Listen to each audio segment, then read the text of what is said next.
everybody. Welcome to another episode of GPRO Podcast with me, your host, Jun Ho, and a special guest, Mr. Jonathan Beagles. Hello.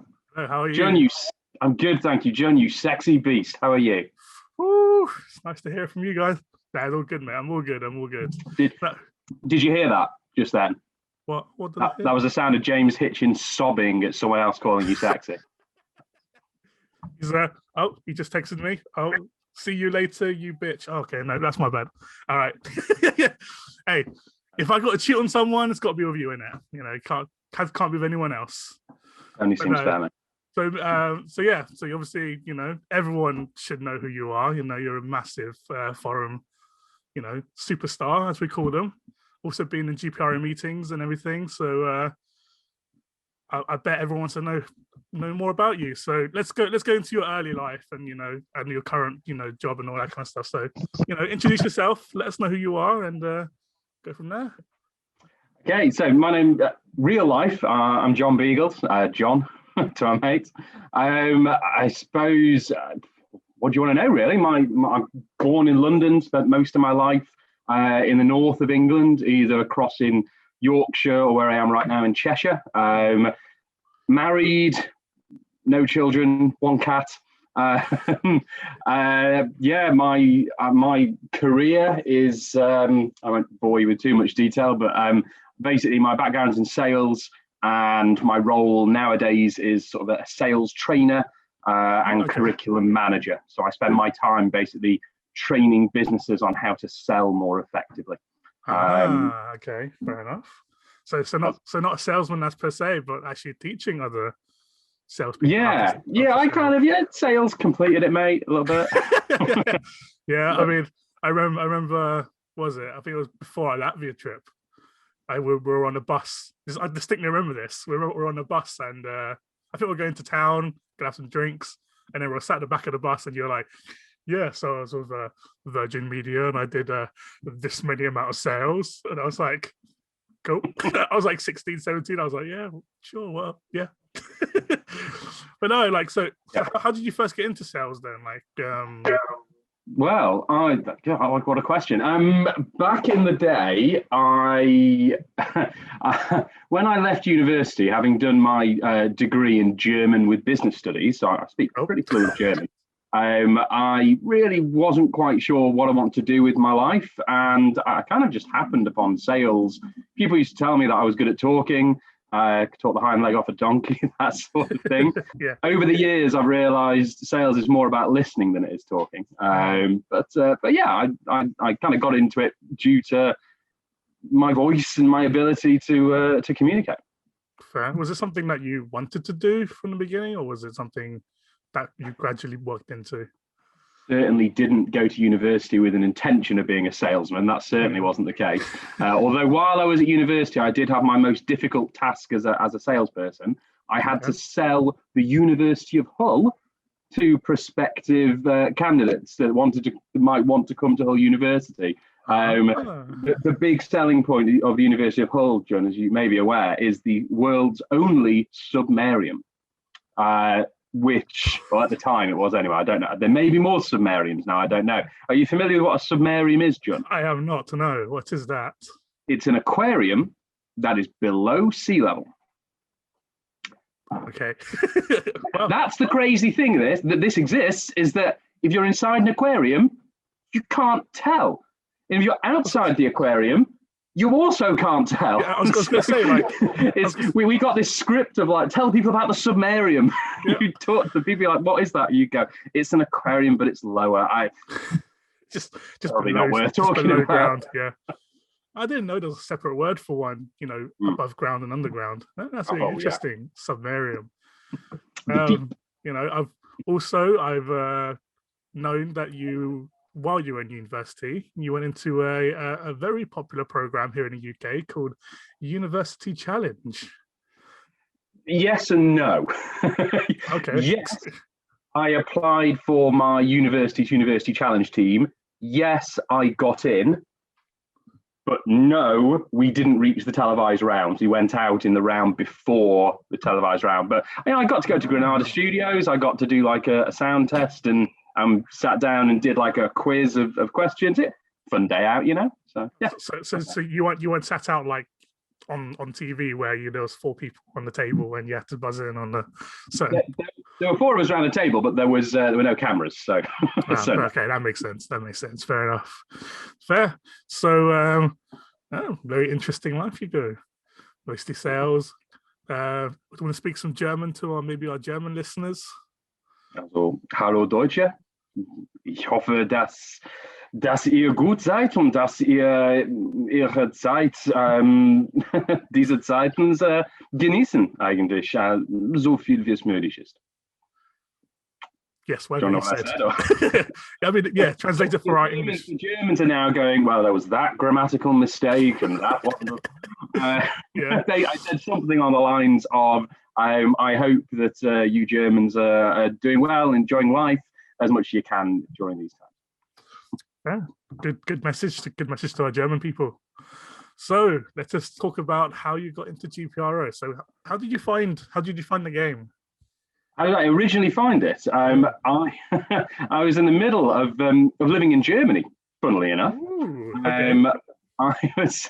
I was in Germany for my year abroad at university, my 3rd year, and I did like an Erasmus sort of thing where you went and you were a teaching assistant in a school, and you only had sort of 12 hours of work to do across the week. And day one, the head teacher sat me down and said, John, when do you want your 12 hours? And I went, can I have 4 on Tuesday, 4 on Wednesday, 4 on Thursday? And he went, yeah, fine, no problem.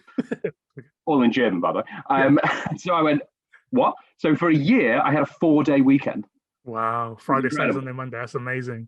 Yeah. Only problem with that is everybody else is working while you're doing nothing. And for the first couple of months, it was bliss. But then after that, I was like, well, this is kind of, it's getting boring. I run out of DVDs to watch because this is 2008. So this is a long time ago.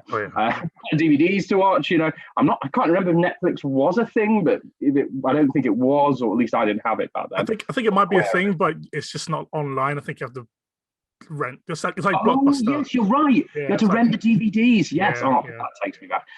Anyway, you couldn't get those in Germany back then. So in about January that year, I was looking for things to do, and I joined in about November, December, another site. I'm not sure I'm allowed to say the name. Begins with F1, ends with the word time. So.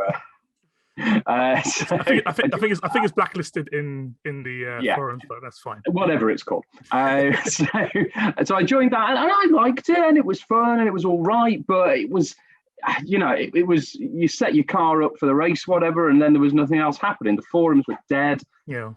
Until I saw someone mention GPRO, which wasn't blacklisted on that particular site, and so I went and looked at GPRO and thought, okay, well, this is something else I can set up and give a go. And then from doing that, I realized, hey, hang on a minute, there's a community of people here. Like this will quell the boredom that I'm currently feeling. So I spent the first few months just really enjoying the forums, the community. I don't think I actually posted very much, but I read a lot in those early days. Fair. So kind of who was the first person or / people that you interacted with on GPRO then? It was Chris Carter, if you remember him. Yeah, I remember him, yes. Chris, what a guy. So he and I shared an enjoyment around Formula One and various other elements. And so we'd message and we'd be in touch. And one other thing that we had in common is neither of us particularly like sleeping. I've never been someone that finds sleep easy to get, and so the two of us would often be up at like 2 and 3 in the morning just chatting, going over kind of what had happened in the day, life, dreams, all that kind of stuff. Quite deep stuff, which led to me getting offered a place when one came up in the Twilight Zone, which was Thomas Vifich's team. Remember the very he's left GPRO years ago, but he was like elite champion, I think. He hasn't been elite champion. I think I list him as one of the greatest managers to never win an elite championship. Fair enough. Yeah, he's definitely an elite though, and that was really shocking to me when Chris kind of said, "Do you want to join the team?" I was like, at that point they had just finished about 7th, I think, in the standings, so they were like one of the top teams, and I was a total unknown. So I jumped in, got involved, and those were really exciting times because that was only about season 12 or something. It was early on in the game, so there were new things coming out. Pro didn't even exist as a level, I don't know if that was maybe how I reached master back then. But it was just a really exciting time to be kind of coming up with the new formulas. I remember being involved in loads of projects to like post data, and it was meaningful. It was like we were making discoveries as a team. And for those that don't know, the Twilight Zone changed the name when Thomas left and Chris took over, and Chris changed the name to Versant. Versant, yes, indeed, Versant Racing. So, how did the name Versant come up? Was it something that Chris had initially, or was it a group effort? If you look on Versant's team profile, and I'll go to this now, so you can, so I can read you what it says. It actually says Versant. The word stands for knowledgeable. We stand for friendship, camaraderie, and striving to learn more. And that is pretty much verbatim how he sold us on it, because he was like, we're pretty knowledgeable. And back then, I would have thrown our hat in the ring with any team that the knowledge we had was really effective. The challenge we had as a team in those days was just the turnover of players. We weren't retaining people for long enough. So, we literally, and I'm really proud of this, and the whole group of guys, we literally just got the loyalty award for Versant for having 10 seasons with the same 10 members. So clearly not anymore. But back then, I mean, if you look at our team history, we're churning players over and over again. That was it was a really challenging time. But the way the name came about was purely based on that one sentence, and we all kind of went, "Yeah, that sounds good." I've looked it up since, and I wasn't even convinced it was a word. I think it is to be versant. I think it's actually versant, to be versant about something. But I've always called it Versant, so I'm sticking with that. I mean, I followed whatever you said, to be honest, when I first met and you said your team name, so I always called it Versant. Yeah. There's two ways of saying a word, there's different ways of saying, the same word. But if you're not calling it GPRO or GPRO, I'm fine with whatever you want to call anything else in the game. Exactly. Yeah. 4 letters and there's still multiple ways of saying that. Still baffles me to this day. But so you obviously you say about your kind of churning of players and turnover of players in your team. Do you have like do you maybe have an idea of why that's happening? Like, were people going to better teams, or were they wanting to move out just purely because? It was a mix of things. We had some difficulties. Chris Carter, I think it's fair to say, was a divisive character. Kind of Marmite. You loved him or hated him. I thought he was a really good guy. Not everyone else saw it that way.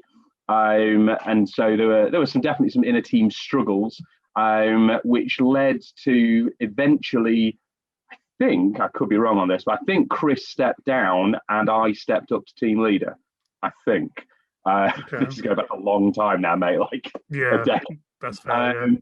But so I stepped up to team leader. And at that point, something I've realised in life is that my emotional intelligence, if you like, my kind of ability to sort of understand the effect I have on other people, the way my words and the way I come across, was definitely not as sophisticated as it is now. So I made some mistakes as team leader, which hindsight being 2020, I go, oh, that's why everyone was pissed off with me. But I definitely I think I was myself a divisive character back then. You could argue I'm still learning. So it was an unusual time. Going through all of the those things. But we eventually kind of steadied the ship, and we started to see Versant kind of competing more and more. Top 50, top 20, top 10 even. I was really proud that I think I was team leader when we came 4th in the standings once. I was really proud of the team and that had happened. Although the only thing at that point I really brought to the team was recruitment, because I was working in recruitment at the time, and so Okay. I don't do it anymore. But back in the day, I used to like tap people up. Some of my greatest achievements on GPRO were never on the track. They were in the caliber of player that I managed to attract to the Sands. And the one that for me was like the golden goose, the one that for season after season, and you can ask the guy, I hope you get him on the podcast, he still plays GPRO. The one I wanted for years and years was Michael Monaco, because he was like master level, continually doing well. I can't remember if he was in and out of teams, but on forums, he was always really engaged, really involved, really good guy. And so when he finally came to the San, I was just like, yes. Nice. And he's still here today. He's still at the San today. I know. Was he in Tiger Racing before? I can't really. I think so. Yeah. So that was what I brought to the team as the leader, was mostly setting up the basic topics that you do as a team leader, and recruiting just some really brilliant people. Yuka Sereni was one that obviously went on to become a double elite champion, I think. I'm wrong. Back-to-back elite champion. Yeah. I can't remember I actually recruited him necessarily, but certainly I was there when Yuka was there. Yeah, of course. I mean, yeah, Yuka was, and he's amazing at the game. He was recruited admin afterwards, because I think Vlad and Steph was like, yeah, I think he knows all our secrets. Take him out now. Yeah. Well, we still look his we have in our Basant team forum like Yuka's guide to the upper levels, which is like like my Bible, right? It's like it's how, not that I'm necessarily in the upper levels, right? I'm aware Pro is not quite there, but I'm not a million miles off being in Master. I mean, feels it this season. I mean, see, this season you got Stuart Foster, who's promoting with Avons, maybe, which is This season is ridiculous. Last season was such brilliant fun in Pro 20. It was me, Stuart Foster, Chu Kai Wen, the three of us just bantering non-stop. We were just having so much fun. And then Chu promoted, and Stu and I were like, right, we're following up this season. Yeah. We've both gone for it. And then I don't know if you looked at Pro 20, but we've got a guy on bad years, a guy on Hancocks, we've got a guy on Dunnos who has just been going like all in with barely any money, and it's left Stuart with his huge cash reserves and his Avons doing really well. To be fair, Stuart shared with me some details of his package, not too much, but all I can say, and I want this on the record, Jun, what a great package Stuart Foster has. I want that on the record. Was it a big package that he sent you, or was it kind surprisingly big? Surprisingly big. Beautiful. I mean, coming with that money reserve, it must be huge. It is, but look, it's not like he's got that by accident, right? The guy has put effort and time into building that up and accumulating that, and so fair play to him. I've no qualm about that. What's upsetting for me and another runner on Yoko's is that if we had gone the season before, the guy that was in third place, I'm not even sure they wanted to promote. This season, there are 6 of us, and I'm 6 of 6 at the moment, and it's not looking promising, Jen. I'm not going to lie to you. But you know what? If it doesn't happen this season, I'm in a position that I can make it happen next season. Hey, it's always next season, yeah. I mean, I'm gonna promote to Pro this season for my first time ever, so it's going to be very interesting, indeed. Happy days. That's awesome. I'm gonna be up there and be like, there's so much stuff to do. What the hell am I doing here? just panic. Just mate, all in, Michelinis, just go for it. Yeah. ATCT, just enjoy yourself. Yeah, what's the worst that can happen, eh? Like 39th all the time, So yes. Yeah. All I need is a point. Michelinis, you won't be 39th. You will have no money, but Yeah, minus 390 million maybe. Just sure. Yeah. I mean my driver wages aren't that small either, which is the worst of the worst. Can I talk about my driver, Jun? Yeah, of course, go for it. Yeah, because I don't know if you know this, but if anyone has a look at who my driver currently is, you can see that right now I'm driving with Guy Love. Guy Love. I really enjoy a bit of Guy Love, Jun. That's all I can say. It's and do you know what? I've been enjoying Guy Love for about 5-6 seasons now, and I think I've built up Guy Love to a really good level. I feel proud the guy love that I now have. Do you think you'll be keeping guy love for the rest of your career, maybe, or would I mean, you? I'd love to. The more guy love, the better, from my point of view, as I think you know. No, no, seriously though, I have worked really hard on that driver, and I'm gutted because if I don't promote this season, he's gone. Someone I think will take him. I've got his stamina up to nearly 180, which is like the highest stamina thing I've ever had on a driver. Even when I was in master, I don't think I had that much. So I'm really proud of what I've done with him. Gutted that unfortunately it looks like my plans will be thwarted. But there we go. Guy Love is leaving soon. Let's hope you promote there. Let's hope you promote. Keep Guy Love with you for the rest. For the next few seasons at least. Yeah. You know. So yeah, Versant, very interesting. Definitely an interesting story. Definitely, you know, a team that's always been up there from the start. Since I joined in season 14, I don't think I've seen Versant go down, you know, too low in the standings. So it's been, especially with all your turnover of people, is, you know, it's definitely good that you managed to keep up the top 50 at least. And, you know, constantly going to cups and maybe even, you know, going up to fourth, you know, once in a while. So it's very, very good. But obviously in GPRO, you're not only famous for being the former leader of Versant, but also being our, well, now forum games, the city games guru. Yeah. Do you want to talk about that, the forum game v silly game thing, or do you want to move swiftly past that? We'll go to that eventually, but okay. Because I do want to hear, you know, your side of the story for sure. Because I heard it in Derby, but obviously, you know. As you say, aren't you sick of hearing my side of the story? Because that Derby unofficial meeting happened about a week afterwards. I remember I drove down with James Hitchin in the car on the way there. He'd agreed to give me a lift in exchange for kind of petrol money. Yeah. I have a car, I can drive, but I thought, well, I can drink more. Exactly. Yeah. I thought. So went down. I remember, literally first time I ever met him in the face. We hadn't really talked, him and I, much on the forums. Kind of different, not through any, at least not through any animosity I'm aware of. Obviously, you had James on last week. He didn't declare a blood feud between us, so I think we're okay. But yeah, James, literally within about 3 seconds of getting in the car, I was like, I should probably tell you what happened with the forum game silly game thing. And James was like, yeah, sure, I guess. Anyway, we'll get to that in good time, like you said. James is a lovely, yeah. Like I said, before the Derby unofficial, I didn't have much of a, obviously me and you, we met in Manchester, Latvia, Hungary, but with James, it was the first time we kind of properly talked together. Wayne and Reese as well. So yeah, it was a good time.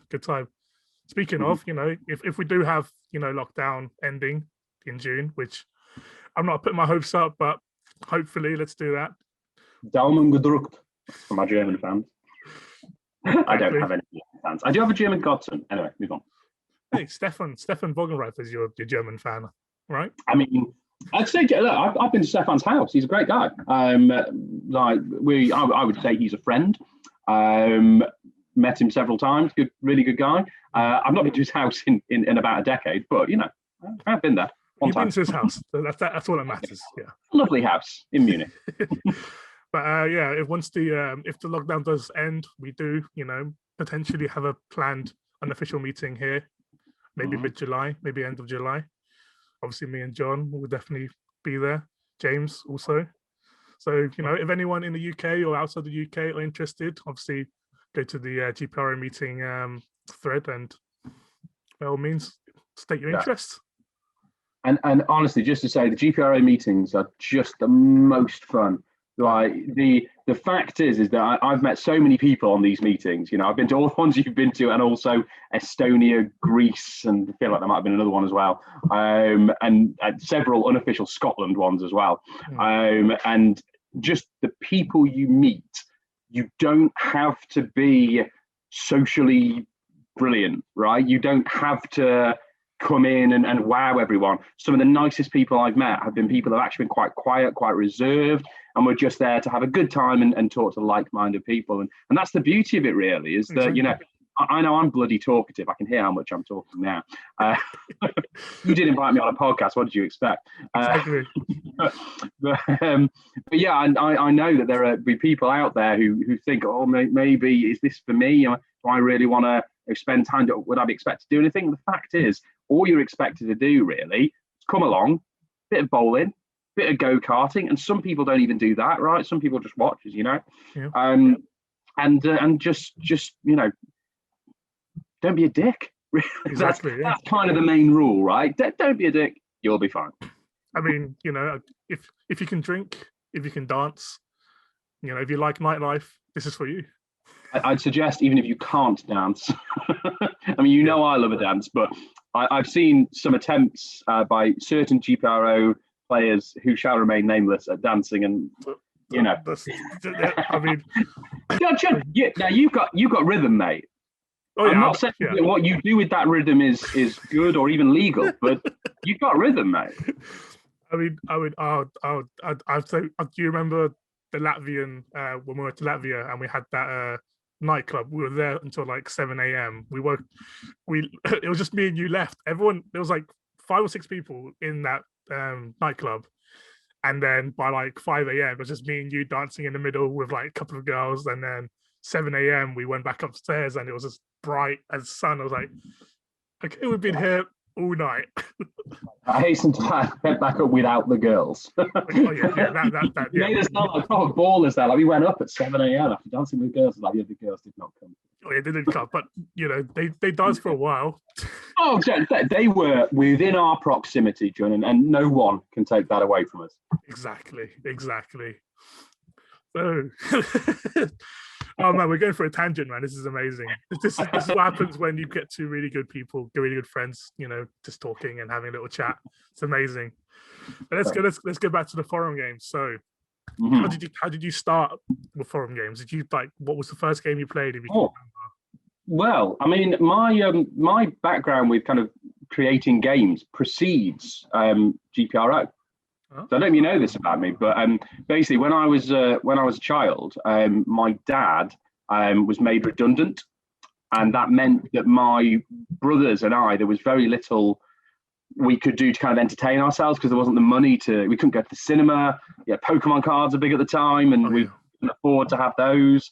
We were having kind of the same meal every single day, so it was character building. But I'm the oldest of 4 brothers, so I basically looked for a way to entertain my brothers, and I started to create games for them, and found I had a bit of a knack for it. Really, that was all that happened. I realised I'm actually pretty good at kind of coming up with rules and how things work, and so that was always something that I'd done. And when I realised that GPRO had the silly games at the time, I jumped at the chance.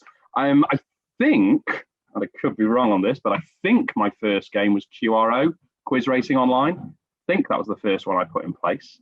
I'm now going to do a frantic search of the forum just to double check that's the case. QRO, very good game. Still going, by the way. So, if people are interested in playing, there's still places available for people to join. It's essentially an hour long. You get to choose your pit stop strategy, or 1 or 2 or 3 stop, and that depends on kind of how many questions you get via your personal messaging box. And then all you do is just, if you know Formula One, this is probably the game for you, to be honest, because speed is everything.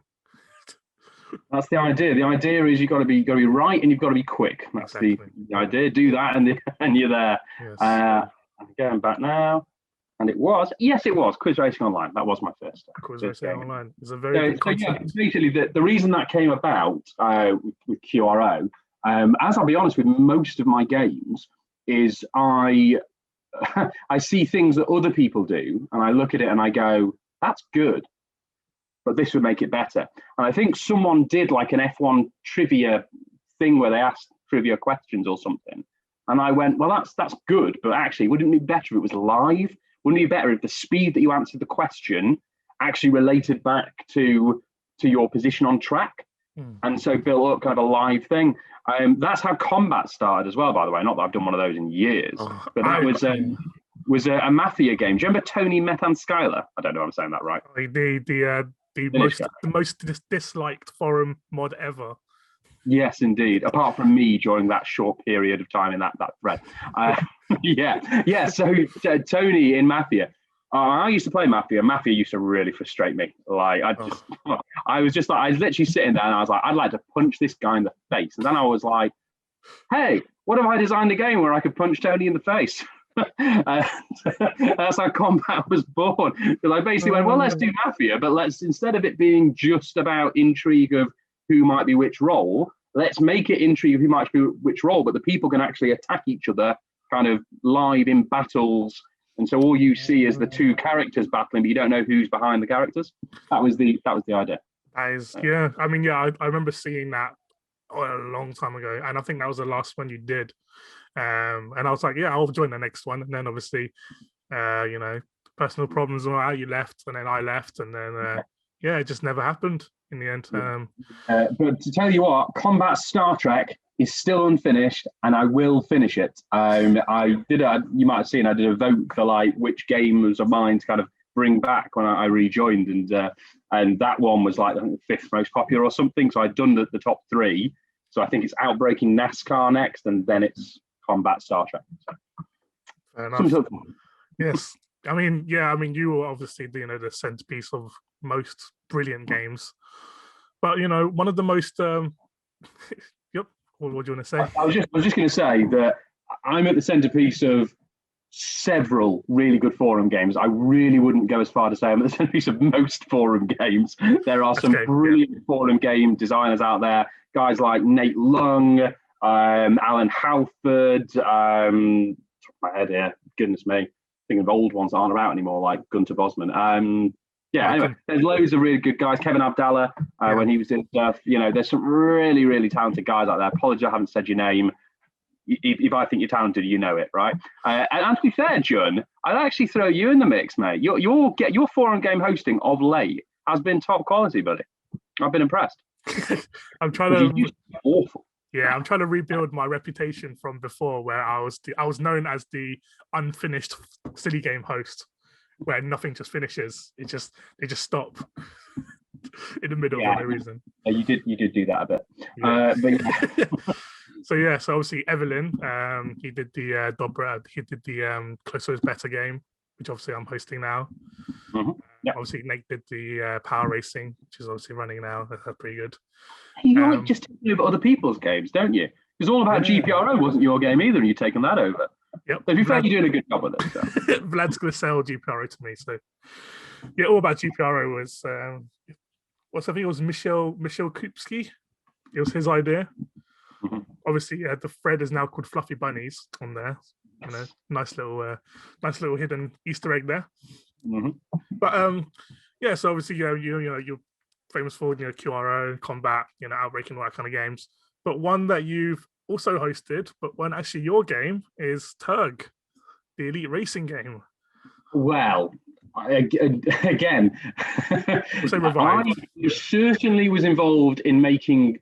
I always called it TERG, by the way, whatever you want to call it. I was certainly involved in popularizing it, and it wasn't my idea though. Originally, I think it was Jonathan Guy, top of my head. If you look back, TERG season 1, whoever did that, that was them. And I think in my memory serves me, they ran out of steam about halfway through the season, and so I volunteered to kind of take it on and complete that first season and start a second season, and then I ran it for quite a while, and then it passed over to, I want to say it passed to Andrei Ciuci, the Romanian guy, and then on to Stefan, who's now obviously runs it brilliantly, albeit I think without even looking, I can say that he's probably a race behind on the results.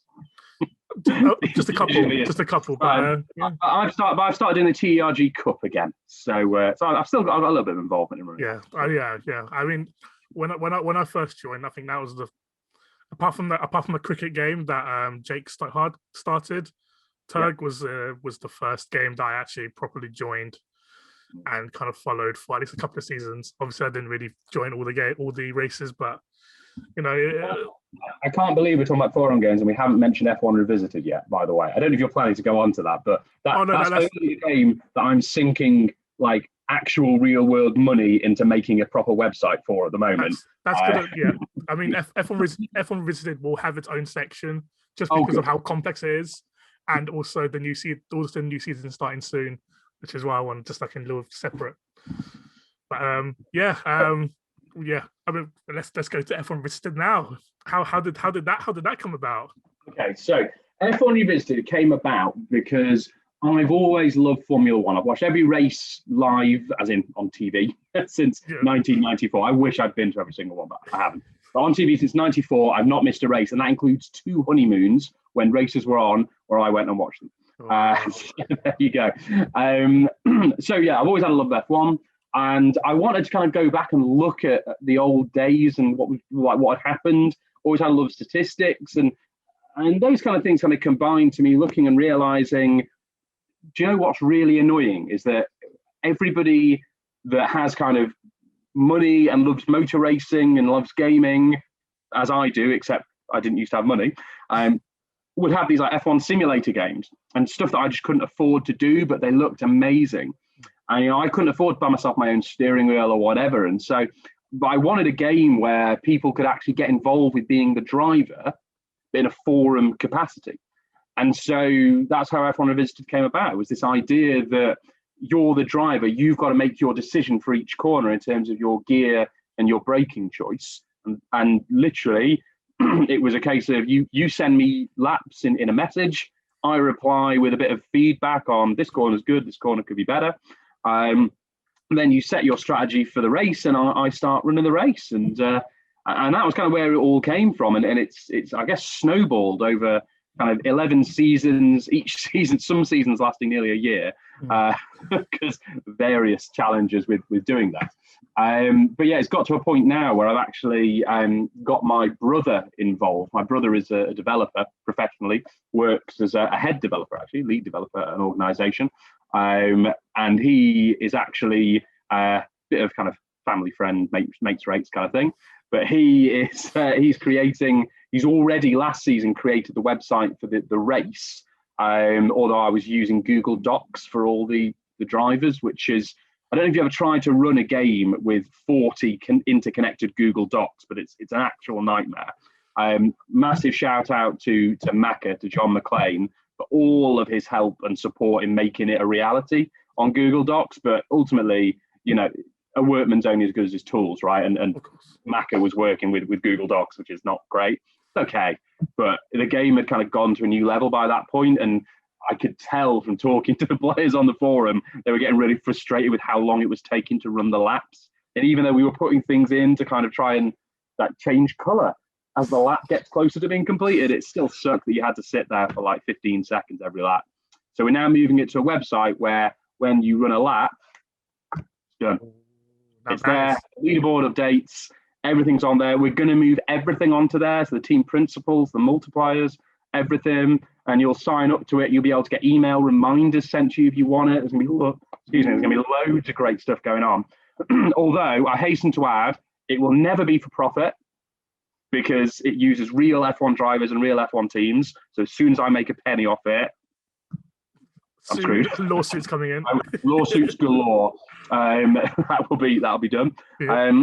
And then, second of all, it'll never lose the link to GPRO. So one of the prerequisites to sign up will be to put in your GPRO like ID from your profile, so that it's identified.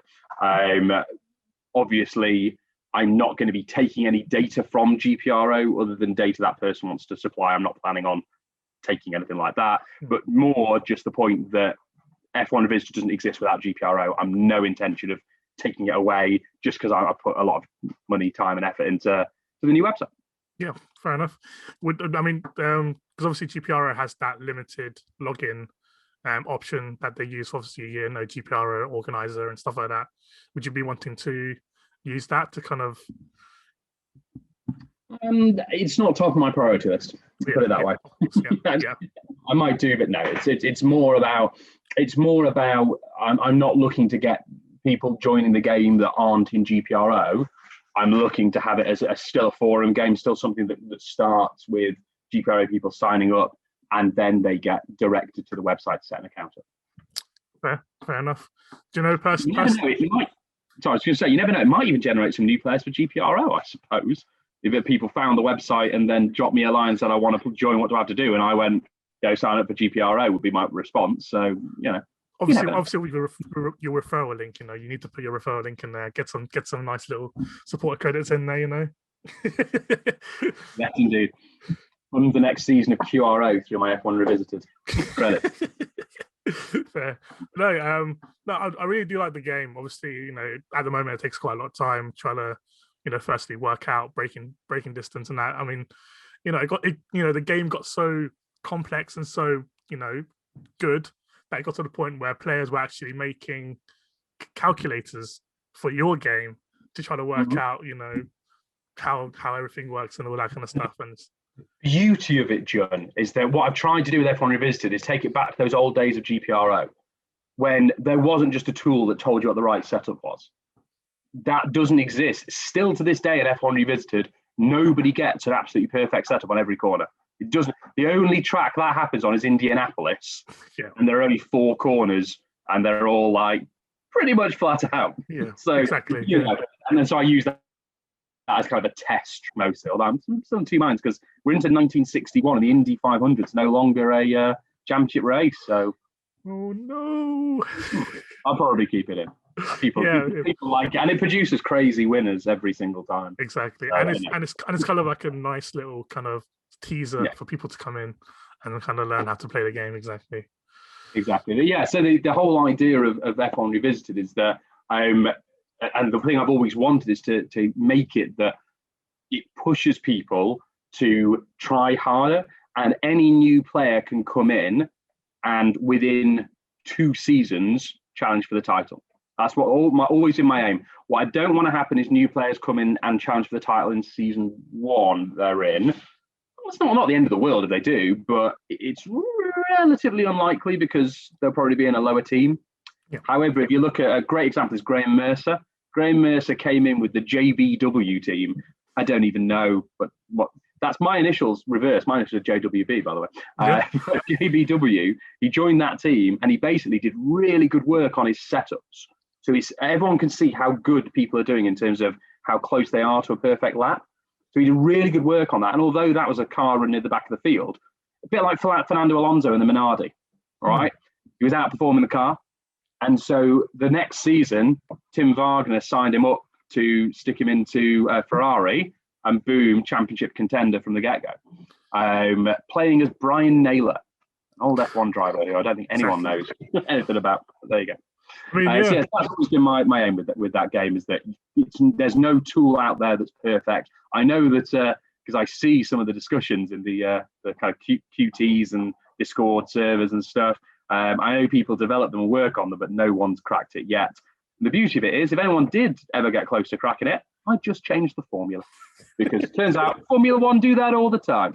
Exactly. Fair enough. Yes. No different to the FIA I see there. Rule change. Oh yeah, sprinklers on the track. But no, I mean, F1 Revisited, it's definitely reignited my love for Formula One, especially because I've never really kind of focused on before, the one pre-1990, pre-1990. I don't even know what most of the people are, to be honest. But no, it's definitely kind of given me a bigger insight into, I was the controller of Carlos Mendita guy. Yes, no idea who he is, but I've researched him fully, and you're a pretty decent Argentine driver, Carlos. I don't know how you actually say the last name. Mendita guy. Yeah. Mendita guy. Yeah, but yeah, he was a good driver, to be fair. But until you got hold of him, anyway. Hey, I got a podium. That was my saving grace. So you did. A podium, but yeah, it definitely, sparked my interest in looking at driving, F1, 1950s, 1960s, and like you said, getting a new driver within championship contention if they, put the work in within 2 seasons. Obviously, because you work to the actual driver's kind of career. So obviously, if they retire in 1960, then they retire in the game in 1960. That's how it works. So exactly, and that's really interesting as well. So you have a dynamic of, I'm sure some players are looking at drivers that arrived in about 1964 and going, okay, who's the best driver I can get between 1959 and 1963? so that when they retire, I can move on to the 1964. However, the kind of the rule in the game is it's the top driver that retires in the standings gets first choice. So you can't just kind of phone it in if there's a driver you're looking for. And I think one of the reasons it was 1958 or 59, one of those seasons was one of the most competitive we ever had. And the reason for it was about 6 drivers retiring, and everyone was looking at, I think it was Jack Brabham or someone like that, Bruce McLaren, someone coming in, and clearly everybody wanted this one driver. Yeah. If it was Jack Brabham, Matthew Stander ended up there. So. Yeah, I mean, he became champion in that season, you know. He did indeed, so, yeah. But I think 1959 was the season when my driver retired. Well, didn't retire. I think there wasn't an Argentinian Grand Prix that season, so obviously he didn't race. Technically, he retired. So obviously, I found, Lucien Bianchi, who raced to 71 apparently, I think, which was pretty good. Yeah, I mean, personally for myself, is that Jules Bianchi's uncle, Lucien Bianchi? Yeah, Jules Bianchi's uncle. Yeah, they're both very tragic. Passing away. But incredibly gifted drivers, though. Yes, of course. Really. Yeah, I mean, Bianchi was Lucien Bianchi. Obviously, took a podium finish in Belgian Grand Prix one of the years. I can't remember which. Obviously, only raced a few races, but tragically lost his life in a race. And then obviously Jules, very unfortunate way how he passed, and that was devastating. Yeah, I mean, it was. I believe it was in my county. I think it was in Cambridgeshire when it happened, where he passed, I think, or was it someone else? I might be thinking of someone else. Yeah, didn't he pass during a test drive? I thought Jules Bianchi was Suzuka. I feel like one of us should Google that because one of us is very wrong. Yeah, I'm literally doing that right now because I'm up. It was. Oh no, I can't. Yeah. You're thinking of the female. I think about the female test driver. Oh yes, I know what you mean. Yeah, he lost. I think he lost sight on one eye when she crashed behind one thing. Yeah. And that can never be said enough. As it's great that the work that's gone on in F1 around safety and the fact that drivers, are safer than ever before is a great thing. But you have to look. Was it Grosjean that crashed last year in the Bahrain? That weird oval Bahrain race or whatever it was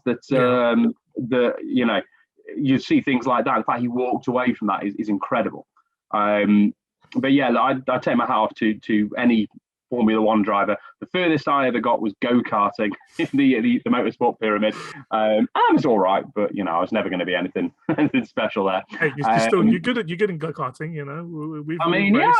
I've got a fair few GPRO karting wins under my belt. Really looking forward, by the way, to renewing that rivalry between myself, Stefan Wagenreiter, and Stefan Heider, because the three of us have shared between us something like, I don't know, 10 of the last 11 official GPRO meeting karting crowns. So, and I think if I win the next one, I go joint top, or possibly I'm already joint top and I go top on my own.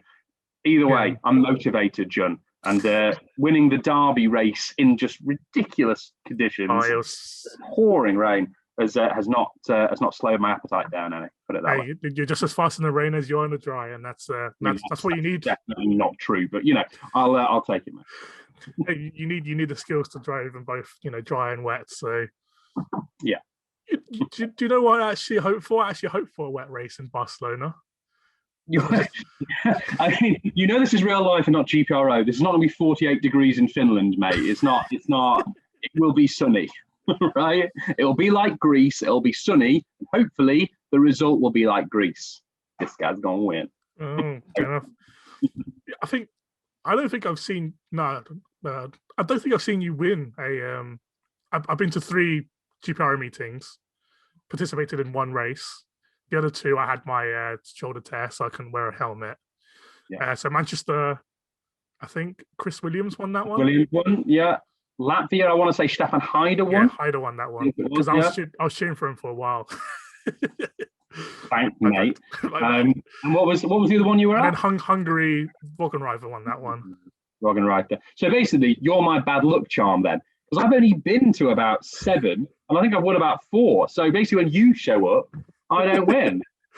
It's the nerves. It must be the nerves, because this sexy beast is just going to look at you, Just trying to impress you, Jun. Exactly. Yeah. I mean, that's why James lost the Derby one, because he was too busy trying to freaking race me.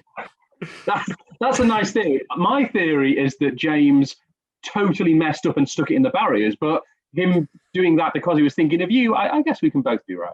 I mean, there was a point in the track where you two were driving towards each other. Obviously, there's a little barrier in the way.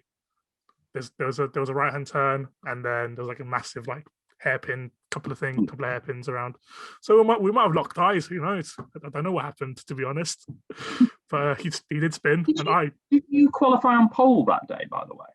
Yeah, no idea how. There must that was the no offense, mate, but I've karted against you before and I've lapped you before many times. You're always a gentleman on track. You're a gentleman off track as well. So but when they waved your kart through and me and James, I remember looking at each other like, what's happened? But the world doesn't make sense anymore. I mean, inside, I was like, how do I do this? What the hell? I'm not here. What? Your timers must have broke when they did the timing for the qualifying, because I just presume you took a shortcut, mate. I wish I could find it. Because I had no idea. Yeah. Oh, good times. Yeah, but let's talk about GPRO meetings, because the first one that I went to was obviously GPRO Meeting in 2010. Very strange. Not only for the fact that it was my first time meeting random strangers, well, not random, but obviously strangers that I've never met, only talked online. Got picked up by Toby in his Audi. When you say you got picked up by Toby Acton, do you mean in a car or? Yeah, in a car, yeah. Just for good times? No? I was underage at the time, so no, I wasn't. I was 18. Yeah. No, wait, 2010. I was 19. Okay, so I was of age, but okay. But yeah, I mean, getting picked up. Just say, I'm so glad we established that. Yes, I need to make sure, because I was drinking that. Yeah. I was drinking that year, so I was like, I need to make sure I was of legal age. But you're of legal age. You were. Yes. But yeah, it was getting picked up by Toby, the person I've never met. Gave him my address. Took me to Manchester, and then I mean, obviously you're the host, you're the organizer. How did that go about for you? Oh, goodness me. I remember that when I'd heard that such a thing as a GPRO meeting existed, I was just like, well, this sounds amazing. Are you kidding me? I get to spend time drinking, go-karting, bowling, chilling, watching Formula One with people that like motorsports. This sounds like the best thing ever.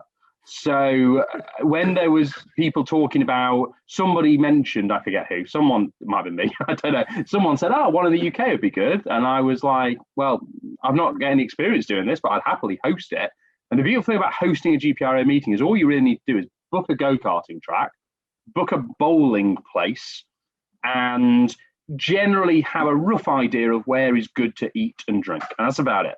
And that's kind of all I did. I just focused on getting the best possible. Oh, and somewhere to watch Formula One. So I just focused on getting the best of those things I could. There was only about 3 bowling alleys to choose from around the Manchester area, so that was easy. The go-karting was a little more complex, but I phoned up Seven Sisters in Wigan, just down the outskirts, and I said, look, there's some kind of key things that we want to do. There's a lot of us, because I think, was that 20 people? There was 20 people, yeah. Yeah, it was a big one. We got people like Christoph Seifritzberger from Austria was there, or I think he was living in the UK at the time. Wasn't Marcello Michelini from Uruguay there? Yep. Yeah. Yep. So like there was some crazy kind of people who'd come from far away to come to the UK for this. Yeah. And so I just got in touch with the track and said, like, what can you do for us? And they said, well, for 20 people, they said, we can put you on a standard like Grand Prix event. And I went, what would that cost per person? They went, it costs about a tenner per person. I was like, what? £10 per person?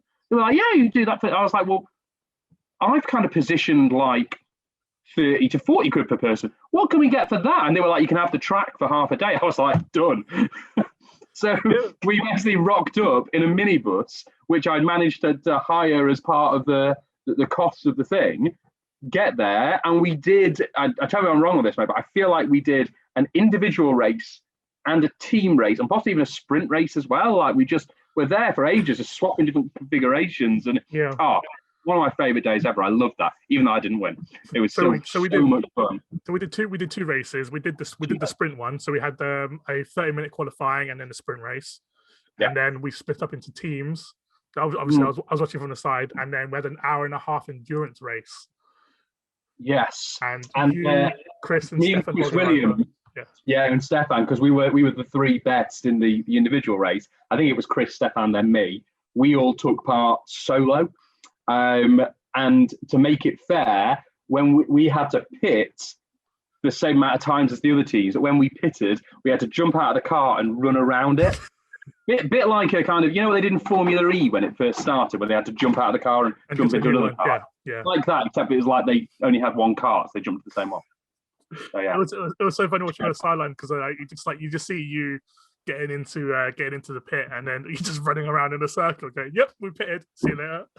Yeah, it was a very good experience for sure. Yeah, but so obviously, how I mean, was that tough trying to host something like that, especially with especially for people that you never met, and obviously for a load of people, like over 20 people. I mean, obviously there were logistical challenges with it. One of the worst things was that the people that were there for the whole thing were great. Everyone that turned up from the Friday or Thursday, whatever it was, to the Sunday were brilliant. However, there were some people that said they were coming just for the go-karting, and one of them, I'm not going to embarrass them by saying their names, I think that's on GPRO, didn't show up for the go-karting. And if you remember, Jun, we were in Yates's in Manchester, classy establishment, pre-drinking, ready before going on to a club. The day before the go-karting, and we were sitting there and we met an American guy whose name I think might have been something like John Fitch, something like that. I remember John, John, whatever his name was. But we met him. He wasn't on GPRO or anything. He was just there, and he was like, "Hey guys, how are you?" And we were like, "We're good. We do motorsports." And he was literally just like a traveling businessman. I'm actually on touched him on LinkedIn still. He's like a really quite high level, like C-level boss guy. Oh. But he was literally there like, "What are you guys up to tomorrow? What are you doing?" And we were like, "Oh, we're going go-kart." He was like, "That sounds amazing. Can I come?" And I was like, "Yes, you can come." Because there was like a guy had dropped out, and I was like frantically doing the maths going, "I need another person." This random American guy, and not a small American, I think it's fair to say. Rocked up and was like, "Yeah, I'll pay, I'll come." We were like, amazing. So this random dude rocked up with us to the go-karting, came out. He was a good laugh as well, like probably bought some rounds. Yeah. Oh yeah.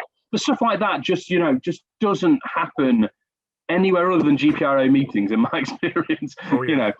Chris Williams, all the mad stuff that he pulled on GPRO meetings. Just the amount of times that on GPRO meetings I've chatted waitresses up using my patented polar bear line. And I've learned it in several different languages, and it turns out it does not translate. Or I'm not as good looking as I think I am. Either's possible, frankly. Did it work? Did it work with your current wife? Did it work? My current wife is right there, right now. Did my polar bear line work on you, darling? Annoyingly, yeah. Annoyingly, yes, she says. Yes. That's generous because I definitely did not roll that line out to try and chat her up. However, when I did tell her there's only one chat line I've ever used, can I use it on you and see if you reckon you would have liked it? She was like, yeah. And I told her and she giggled. She was like, result. For those that don't know, should we do the polar bear chat up line, Jun? Go for it. I'm just going to have a quick drink. I need you to pretend to be a waitress from an Eastern European country. It's the only way I can get into the feel of this. Okay, so I want you to come over to the table, Jun, and I want you to say, like, "Here's your beer." But Eastern European female accent. As soon as you're ready. I don't have an accent, but okay. Hello, here's your beer. Thank you, generic Eastern European waitress. Just one quick question before you go. How much does a polar bear weigh? Well, I don't know. It's just enough to break the ice. Hi, my name's John. That's €4, please. Yeah, that's the standard response. Is either just like, what? Or, in the UK, where that idiom means something, they at least understand what I'm trying to say. Yes, They're at least like, oh, you did a play on words. You're a total geek and I have no interest in you romantically, but I understand what you say. In Eastern Europe, it's just a look of bafflement. Like, yeah, I genuinely had one waitress one time went and Googled it. Oh, God. Came back and was like something like, it's about £400. I was like, and I thought she meant the bill. I was like, what, £400? She's like, yeah, about, I think, but only certain types. I'm like, I'm not understanding this. And she went, the polar bears. I was like, oh, in weight. Okay. Good times. But yeah, it would only happen on GPRO Meeting, right? It just wouldn't happen anywhere else. Exactly.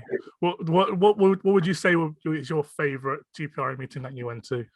Oh, that is difficult. I mean, look, Manchester was my first one. I organised it, and that was so much fun. It's Estonia, but can we not talk about why? I mean, I wasn't there, so I couldn't tell. It's Estonia because of all the fun that was had on the meeting, and yeah, what a good time was had by all the consenting adults on that meeting. I mean, obviously, I only went to 3 meetings myself, but Budapest was good. Oh yeah, I was about to ask you what your favourite one was. Yeah, Budapest was a good laugh. I mean, Budapest. We met a load of Hungarians. They took us to a rlocal rugby club or something, or sports club. Yanni, is it Yanni Siralainen running laps of the rugby club athletic track? We all started off to do a foot race, which, if you look at the average GPRO player, was, I think, never a good idea. But we did. We were all like, yeah, let's do a foot race. There's an athletics track. Let's do it. It was like, on your mark, get set, go. And I've always been cross-country, like stamina, no pace. Yeah. Pretty much like my GPRO career, really, I think. But we all set off. I remember being in like 3rd, 4th place or so, and Yanni was just gone because he's speed and stamina. And then there was a couple of others, and like I kept going until I was the 2nd place person going, and then I was like, well, I'm never going to catch Yanni, and so I stopped. And by the time I stopped, everyone else was down with a beer already. Yeah. And I went and joined, and then we all just sat there and we just kind of watched a small Finnish man run laps of an athletic track while going, he'll stop sometime soon. You think? Maybe. Got to stop at some point. He must have 20 laps on that track. I can't remember when he stopped. Like, didn't he stop when we had food out? I can't remember. Yes, you're right. Goulash. Yeah. Goulash and firewater. Whatever the hell they call it. It translated to firewater, whatever it was, the Hungarian Palinka. Palinka. Oh my goodness. That was dangerous. That word always haunts me to this day. I have a really good Hungarian friend who got married in Hungary, and we had our food in the reception, and then her parents came over to me with shot glasses and went Palenka, and I was like, not again, please, not again. PTSD kicking in at that point, yeah. Just like, oh no. It was a very good night. I mean, it was obviously also the host of the pool finals between Jimmy DeRoy and Chris Williams. Was it shot for shot? Oh my goodness! But for anyone watching this that doesn't know shot for shot is that when you play pool, and we like it, doesn't happen every meeting, but we often like a cheeky pool tournament for a bit of fun. Not mandatory. Some people just watch. But we were playing this tournament that I'd organised in Hungary, and it was quarterfinals between Jimmy DeRoy and Chris, and both of them were doing really, really well. And we were all kind of thinking like, it's a bit going. They've been drawing the quarters, but I think one of them had lost to someone they shouldn't have lost to, whatever. Yeah. But it ended up that they basically challenged each other that every time one of them made a shot, as in potted a ball in pool, the other one had to take a shot. I think they were on tequila, if memory serves me. It wasn't like apple sours. It was like a proper shot, whatever it was. And so they literally lined up about 20 shots. You got 50 shots, how many balls there are. And they just kept going. And it went down to the black. And at the black, they were both so drunk that neither of them could get it in. It was great. No one won the game at the end. To be honest, it was so funny until Jimmy and I, Jimmy was my roommate back then. I think that was the last time he and I roomed together, based on the fact that I was the one that had to carry Jimmy home with someone's help. Maybe it was Macca. Oh, John. Yeah, Macca. Yeah, Macca. Yeah, I think it was Macca. Me and Macca carried Jimmy back to the hotel room. put him down, and then he started throwing up, and I had to genuinely hold his hair back. There we go. That's why Hungary doesn't rank as my top GPRO meeting. But we're still what a good time. What good time. I also distinctly remember they ran out of tequila halfway through their match, so they went to whiskey instead. That was never a good idea. That was never a good idea. Absolute madness, but just such good times. Looking forward. Barcelona 2021. Cannot wait. Well, yeah, are we doing it like the Olympics, and we're still, or like Euros, and calling it Barcelona 2020, even though it's happening the year after? Do you think? Well, the Olympics is in Tokyo. Is the Euros in? I think the Euros 2021, isn't it? Football wise. Yeah, no. I mean the 2021 Euros is still called the Euro 2020. Oh yeah. That's what I mean. So we still call it. I know that the Olympics is in Tokyo. I'm not. No. You said the Olympics at the start. I'm like a real idiot if I didn't know that. I just mean the name. I think it's still being referred to. I don't actually know if it's still being called the 2020. I haven't checked, to be honest. Certainly, it's the Euro 2020 happening in 2021. Yeah. And the World Cup's happening a year after. We hope. Well, yeah, hope so. Yeah. Fingers crossed. Yeah, fair enough. Do you want to talk silly game forum game, John? Should we? Let's go. I mean, it's a very contentious point. Obviously, for people who didn't know, John posted a forum thread not requesting, but giving his ideas as to why the name of forum games is a much more better name than silly games. Mm-hmm. Had a very, very, very nice post, very good post. I was 100%, for it. I don't want to be called a silly game host just because of the fact that the amount of effort and time that most hosts put into the games. We don't want to be called silly. I mean, obviously in hindsight now, silly in English kind of slang is kind of not as good. And and that was the thing, really. To be honest, I just at the time I was under a lot of pressure at work, and so running the games and the kind of the popularity of the games that I run means that it takes a fair amount of dedication. I can't just drop it for a month without there'll be a lot of disappointed people if I just stop doing them for a month, right? So for that reason, it's of course it's not serious as a career or anything like that. Of course, there are more important things in the world, but I remember staring one evening, like after a really tough day at work, and just looking at silly games and going, I don't think what I'm doing is silly. Because when I think silly, I think like trivial, pointless. Yeah, daft. Exactly. Yeah. And I was like, I don't think what I'm doing or what any of the really talented like forum game creators are doing. I don't think what they're doing is daft. So all I did was put a thread up to say, here's my opinion. Really? There was no poll. Because I never, in a million years, expected them to change the name. Genuinely, I thought, do you know what? I should get this off my chest, put it out there. Maybe I convince a few people. Maybe outside chance eventually, if it turns out I'm not the only one that thinks this, maybe I'll put a poll up. Maybe it'll happen.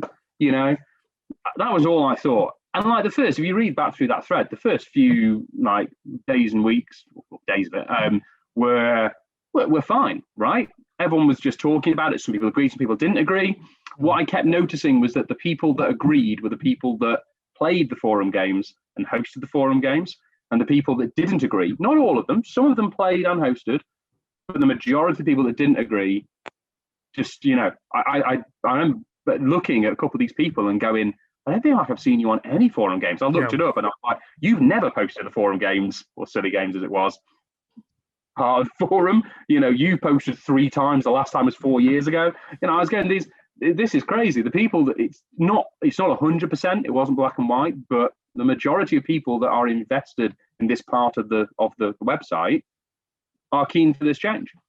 And so at that point, I tagged Stefan and Vlad, genuinely expecting them to come in and go, hey, let's put it to a poll, or I don't know. I certainly did not expect the name to change like that. Yeah, I won't lie and say I wasn't upset when it happened, but I was like, oh, awesome. And then obviously came the backlash immediately, and that was like, oh god. And it all came to a head after another really tough day at work, where I opened up a forum topic because I think it was Stuart Foster. Apologies, I've miscredited that, but I think it was Stu came with the idea through this conversation about renaming, about having like a mark of like what was a great forum game, because we've got games on the forum that people try out or that less experienced people do that sometimes are not great, right? Sometimes they're only okay, or it's an idea that's been done before, or isn't well managed, and so for whatever reason, it's not great. Whereas there are other games that have been going 5-10 seasons that are brilliantly run, brilliantly, a lot of time and effort goes into them. And there was an idea, well, let's recognize those games. And the idea, I don't think was a bad idea. It was a good idea. But as part of that, I took the responsibility on to, as the person that kind of started the movement, if you like, to create the thread to do that. And this is where the problem came, because the previous thread was in the general forum. Yep. And the general forum, if you look at the threads I've created, some of them are, but most of them are in the used to be silly games, now forum games part. So I posted that and job done. When I posted the new one, it was in the forum games part of the forum. And when it's in the forum games part of the forum and you're the host, there's almost an expectation that you're responsible for the thread, you're responsible for what goes on in it. And so I've been host many times, and I've been part of games many times when posts will be deleted to kind of clean the thread. So you keep it so that new players don't, there's maybe some banter and you go, oh, well, that was good banter at the time, but actually that's now impeding new players kind of understanding what's going on. The post will be deleted. I think only 2 weeks ago, I had one of my own posts deleted for exactly that reason. Yeah. It's kind of a regular thing, right? However, the mistake I made was kind of went into that mode of, forum games, I'm in charge, I do what I want. And obviously people were posting in the thread and were kind of saying, well, no, we don't want this, which is totally their right. They're right to have that opinion. Of course, yeah. And all I wanted to do was say, well, that's not what this thread's about. The other one's about that. Go post in there. This one is about these things. The huge, colossal, titanic mistake I make that, God, I wish I could turn back time and change, was that I went into this thing and I started censoring and deleting posts like I would do if it was a forum game. And that was inappropriate. It was totally wrong. I apologized to the people concerned. I actually wrote private messages to them directly to apologize. I apologized publicly. I also apologized to KP, who's a mod I really respect, really good guy. Because look, remember I mentioned emotional intelligence earlier? I said I'm still learning. There you go. Exactly. I hold my hands up. I totally mucked up. I use an M, not an F there, as you saw. Just in case anyone's under 18 watching.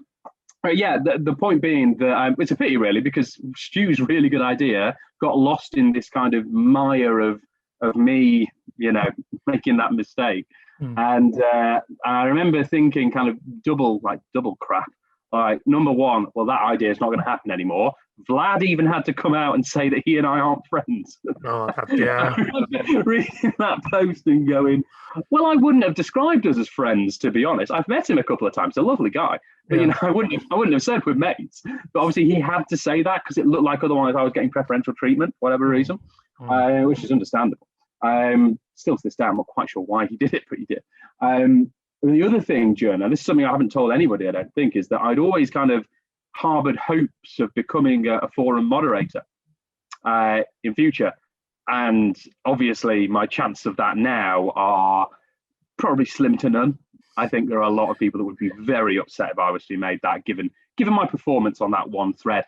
And you'd like to think that having been on a part of a community for 14 years, that one thread wouldn't define your time in that. But, I appreciate for some people, the way I acted in that thread was so heinous that they would very much struggle to support any such development for my involvement. So it's one of those things. I hope it hasn't ruled me out forever. I'd like to think, I've always thought that when I retire, that'll be 30 years from now. I've always thought that I'd love to become a forum moderator at that time, or when my job slows down a little bit, maybe in 5-10 years time. Hopefully enough time will have gone by then and I've behaved well enough that it's possible.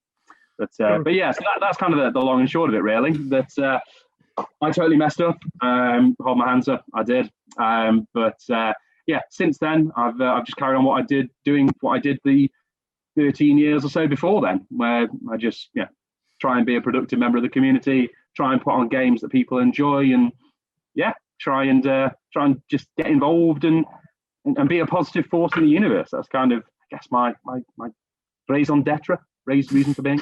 That's what I like. Yeah. What about you, John? What's your reason? What's your reason for being? Reason for what? Sorry, it kind of cut off.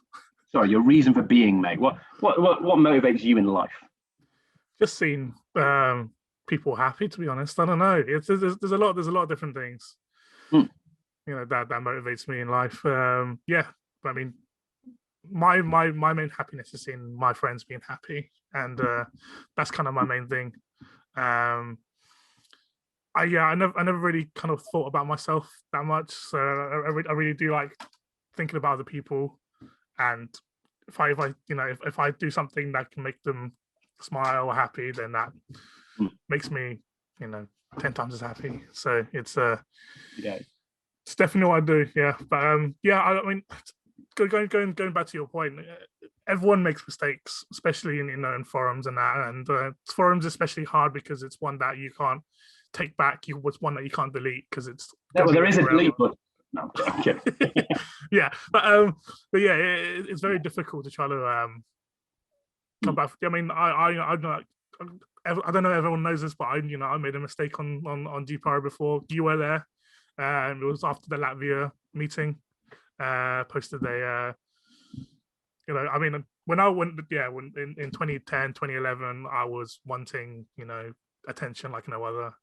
Just posting random crap, and obviously when we found out about a certain player who wasn't controlling a certain player's account, that was contentious and something that I was just like, let me put it out. I want to be the person to be like, I've done it or do whatever. But obviously, there's a lot of backlash on there, a lot of negative thoughts on that. And that's probably one of the main reasons why I left GPRO, is just because of that, and just be like, I just want to get my name out there, just a couple of years off, just be like, look, when I come back, you'll be okay. And then, hopefully, my time now is a little different than before. So.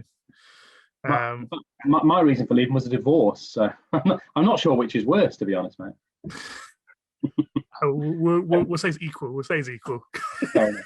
Before we finish today, mate, can I quickly mention the Forum Games Championship? Yes, go for it. Yes. So, Forum Games Championship, or as it used to be, the Silly Games Championship, was something I came up with years and years ago, which is an idea that, look, we've got all these great games going on, we've got all these players competing. Wouldn't it be great if winning a game meant even more than just winning that game? Wouldn't it be great that if someone that was consistently finishing second or third actually got recognition for that? And so I came up with what was the SGI, the Silly Games Index, now the FGI, the Forum Games Index, which is basically an idea that you points you win in the games go into a big index that produces a top 10. And so I've recently brought that back as one of the things that was in that poll of what people are interested in. So I brought that back, and the last 3 months I've been compiling the index, and literally last thing tomorrow I've been in touch with Keith Partridge. His month of football, February, literally the last result is like 11:59 or something like that. God, yeah. Our own time, so it's going to be like right at the very end. So I'll be online at like midnight UK time to publish the actual people that have qualified. But the top 10 players will then take part, and it's so great to see. What I love about the Forum Games Championship is you get the best players on the forum, the ones that are most involved, most committed, most interested, and you get the best hosts, or most of the best hosts, not all of them. You get most of the best hosts hosting kind of mini games, and it's a great way for those players and everyone else that watches and follows it to see those games, because there are loads and loads of games that are out there, like F1 Revisited, that are now kind of grown and evolved. And if you've been part of the game, it all makes sense, right? It all follows. If you haven't done the game before, it can be quite overwhelming. Yeah. If you see kind of a mini game version of it with just 10 people playing it, it makes it a lot more accessible. And we've seen in the past, it was something that I think Evelyn Dobrev took on from me. and ran a couple of versions very, very effectively, by the way. And we've seen in the past that people, when that happens, they sign up for other games. So it's great for the people that are involved. You get more active people in more games, and that's only a good thing for the community. Which is obviously one of my arguments for changing silly games to forum games, was that forum games, the amount of times I hear people message me and they say, John, the reason that I'm still part of the community is one of your games, which is really flattering, by the way. And by the way, that's only about, I want to say maybe, I reckon I'm in double figures, messages like that, maybe 10 or 11. It's not like hundreds. But, the fact that even one person thinks that, and the fact that that is partly down to me and partly down to the other brilliant game hosts is something that I really value. I'm really proud of. So yeah, look out for the Forum Games Championship. The thread's open already. The 10 players will be announced this weekend. You post this on Tuesday, by the way. Yeah. So the 10 players have been announced. Go and look for Forum Games Championship. You'll see who's involved. You'll know pretty much all of the 10 because they'll all be really active guys on the forums. And hopefully a girl or girls, you never know. Kirsty Ridley was in and around the top 10 last update. So I'm crossing my fingers. We've got some female representation. It's definitely overdue. Yeah, I'm really excited to see what happens with those 8 mini games and who's going to be the new forum game champion. Looking forward to it. It's going to be me. I mean, I was part of the top 10, so hopefully I've qualified, but obviously we'll have a look at that. But yeah, so was I, but I'm not convinced that's going to last, to be honest. No, that's fair. Oh yeah, so yeah, we just for everyone know, we record this. Today is a Saturday, but obviously I release on a Tuesday, so that's why bit of a confusion. But there's also another game that I want to just quickly promote. FP League, just having a new season started. If you're watching this on YouTube, I'll put a link on the description below so you can have a little click and have a little look. It's essentially a football prediction game where you take over a team of your choice, and then Greg Tierney, who's the host of the game, he posts 6 random fixtures, and all you need to do is guess whether the home team will win, the away team will win, or whether it'll be a draw. Knockouts, you have to post the exact score. Very easy game. I think Greg is trying to find 5 more people to bring out another league or extend another league out.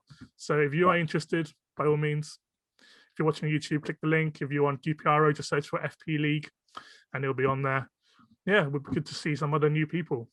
Honestly, one of the best games on the forums, and Greg manages it brilliantly. I mean, yes, he's in my team, but he's such a good forum host. And apologies, Greg, I should have mentioned you when I mentioned Nate, etc.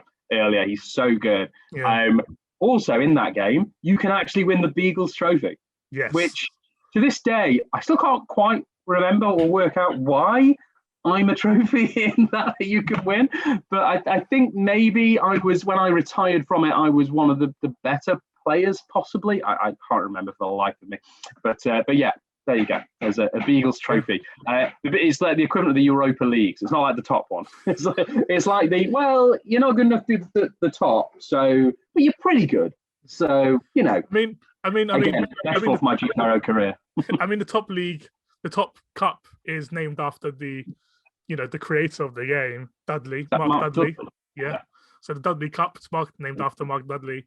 You got the Chuchi Award, which is obviously the most, the MVP. You got the Inverness, or the Caledonian Shield, which is named after one of the most successful teams, ran by Andre Chuchi. I was going to say it was Andre's team, wasn't it? Yeah. By the way, he still plays my Football World game. The guy is such a legend. I've got a stand. When I was in touch with him, he used to be in the San. When I was in touch with him recently, he actually said, "Look, I won't be coming to any GPRO meeting." Fair enough. He said, "But look, if you're ever in Romania, drop me a line.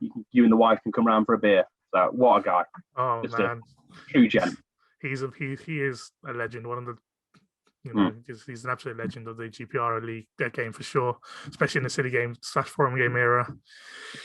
Oh well, it's been awesome talking to you, John. I see the time. Almost time for your dinner. Yes, mate, it is. My dinner is on the way. Excitingly, my best mate and I, his wife and I, we do a takeaway swap thing. We order a takeaway for each other. So I don't know what I'm going to be eating. So my wife and I literally just waiting, hoping, seeing what comes. So yeah, We reckon it might be Domino's, but we're not sure. Okay, still good. We had Domino's in Derby, didn't we? So it was good times. So looking forward to that. And look, anyone watching this, if you've stuck with it this long, first of all, well done. Second of all, look at the next GPRO meeting. Look at the next one. If you're UK based, we do unofficial ones there. Official ones come about usually annually. Certainly, if I've got anything to do with it, they'll be annually moving forward. Honestly, it's such a great time. You'll meet new friends. It's just good times. Yeah, I mean, if you're like kind of shy and all that, we're all friendly people. As soon as you see us, we like yeah. I mean, it's I always get nervous trying to when meeting new people, but these meetings, they make you feel relaxed, and especially with the bowling as well. That kind of that's why we do bowling and GPRO meetings, just to get people to talk to each other, have fun with each other, maybe have a little few drinks, have something to eat, and so it is very good. But John, it's been a real pleasure talking to you as always. Likewise, mate. Looking sexy as always. And that's all for flow, by the way. This bit of chest, that's for flow. It's always been amazing talking to you, and we've only talked about your GPRO career, and hopefully, I might get you into a second podcast to talk about maybe your other hobbies, because there's still a lot of stuff to talk about with you, and it's. I mean, mate, I'm more than happy to do this again. Really, really good fun. Maybe I'll interview you next time. It's all good. But no, thank you guys for listening.